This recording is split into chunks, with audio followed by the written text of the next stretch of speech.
তোর কথা আছে, এদিকে তো। কি কথা ভাই? খুব জরুরি কথা আছে, শোন।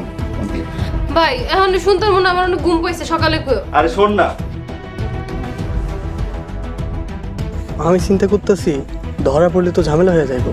মোড়ের তো লোক ভালো না। আমিও তাই চিন্তা করতেছি। আচ্ছা, এক কাম করতে পারবি? সব তোমার শ্বশুরের পাতানো নাটক। আমার শ্বশুরের পাতানো নাটক মানে? বড়দের মাঝে কিভাবে কথা বলতে হয় তুমি ভুলে গেছো? মোড়ল বাড়ির বড়রা যা করতেছে, আর 4-5 দিন থাকলে বেয়াদব হয়েই যাবে। আমরা আজকে বিয়ে করছি। মরল বাড়ির কোনো কামে আমারে ডাকে না, আমিও করি মরল, ডিসিশন নিয়ে আনিমু। আর কত ডিসিশন নেবেন? হ্যাঁ, এই মোড়ল বাড়িতে একটা কুত্তার দাম আছে।